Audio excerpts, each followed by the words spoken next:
Welcome back. All right, so news of the day. I'm holding on to the bunny rabbit that during the review I just did, you could hear skittering around the floor because she tends to skitter around. She's just a little baby and all, but since somebody complained that they could hear the bunny rabbit and I should save that, well, all right, I'll just hold on to her then. So, really heavy news today from around for the hockey world yet again. Reid Boucher is currently playing in the KHL. Uh, this is a story that's out there. So here's the thing. This is coming out now, but at the time, people knew about it. So this isn't one of those, well, nobody said anything at the time, so all these years later, yada, yada, yada. Reid Boucher has pleaded guilty to sexual assault from 2011. At the time of the assault, he was 17 years of age. The girl in question, 12 years of age. So somebody asked when I was talking about billet families, how billet families work. So teenagers, when they're going to be away from home, a billet family is basically paid for by, in this case, USA Hockey, who will house that teenager, and they give a per diem and all this, and basically, that family takes them in as their own. So Reid Boucher paid them back by, it's just awful. And I don't want to recount it because I know the details would really upset people, so I'm not going to get into all the details on this. They're readily available online. But yeah, he's 17, she's 12. There's nothing else that needs to be known there. He's living there. He threatened her. It's and the family brought it up. The family alerted USA Hockey to this. USA Hockey moved him to a different house. So USA Hockey, when this was brought to their attention, took Reid Boucher from where he was and they moved him to another home. So there was no report to the police. There was no kicking him out of the league. There was no. U.S. National Team Development Program said, we'll just move him to another house. So USA Hockey has to be looked at on this one. This is something that, again, the CHL has had problems, obviously, with this kind of thing in the past, whether it involves coaches, whether it involves players, and USA Hockey is going to be facing some really serious scrutiny, or at least they should be.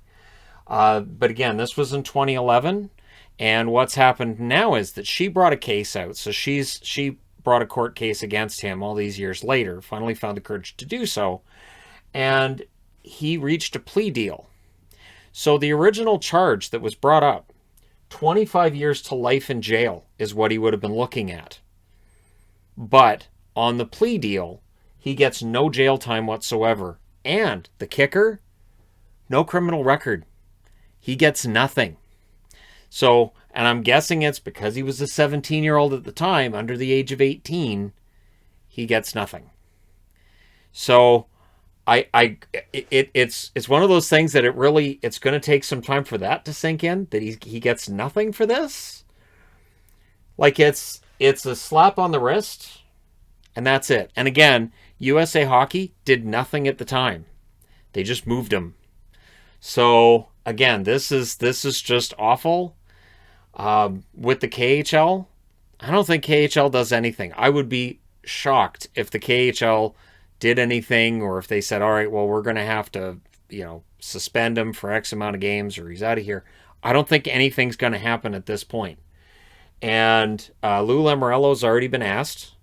After the Islanders game, he was asked about whether or not, because he drafted Reid Boucher when he was in New Jersey, if they knew about this story, and he said absolutely not.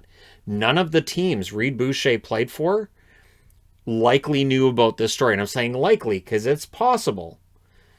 It's possible that this is something that might have been known by somebody, but with the way it was, let's just say it for what it was. USA Hockey covered it up. They just, well, we'll just move them somewhere else. And that's it. It'll just go away kind of thing. It's possible nobody knew. It is possible that he was just allowed off scot-free. And so, yeah. So he pleads guilty, and he'll be sentenced on January 31st. But he will not get jail time, and he will not have a criminal record. So there's my faith in humanity gone just a little bit more today, and people wonder why I have rabbits and cats.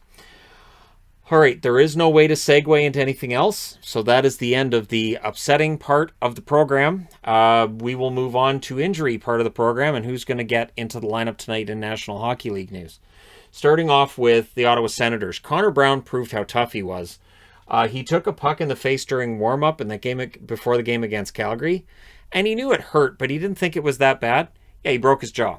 So he's out for a while. They don't know the exact term of how long he's going to be out, but he's going to be out for a while with a broken jaw. He played with a broken jaw. The toughness of National Hockey League players is ridiculous. Didn't he have a goal in that game too? So yeah, Connor Brown had a pretty good game for somebody skating around with a broken jaw. And hopefully he's not out that long for Ottawa because he's a very useful forward for them when he's in the lineup. Louis Domingue gets the start tonight for Pittsburgh. This will be his first start for the Penguins. I like Louis Domingue. I hope he does well. Wish him all the best and all of that. But yeah, so he gets the start tonight for Pittsburgh. And this will be his first start for Pittsburgh. And at some point in time when Domingue's career is done, that's kind of a career that needs to be looked at in a career video because it's fascinating. He's been with a lot of teams. He's had some ups and some downs along the way. And I think it'll be a fascinating career when it's all done. But it's not done yet. Is it, Bunny Rabbit? All right. Now, other injury-related news for the Edmonton Oilers. Zach Hyman is saying that while he came back from his shoulder injury a couple of games before they've had their most recent break, the extra time off that the Oilers have had has helped his shoulder a lot. So he's saying that while they weren't happy about the extra time off, it did help him. So, you know, that's good news for Hyman. We'll see whether or not his goal scoring starts to get back to where it was envisioned when they signed him. I know he had a really good start to the season. Shoulder injuries will absolutely cause problems with your shot, and so hopefully he's 100% and starts putting the puck in the net yet again. From yesterday, Ross Johnston did get a 3-game suspension for the check to the head on Greer in that game against the Devils. So today he served the first of the 3-game suspension, not playing in the game against the Washington Capitals. The other interesting thing is, on the Islanders broadcast, they mentioned that it was Johnston's first penalty of the year, and it ends up with a 3-game suspension. So just one of those things. If it's just the wrong penalty, you can end up with a suspension out of that.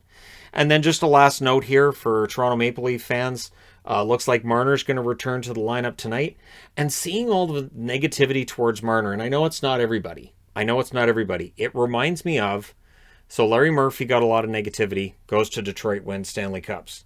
There was a lot of negativity towards Phil Kessel, goes to Pittsburgh, wins Stanley Cups. So, and you know, in the back of my mind, I'm thinking, so Marner ends up going somewhere at some point in his career and probably wins some Stanley Cups. So, I do hope that Marner does well. I'm wearing my Mitch Marner jersey for this, and yeah. So there you go.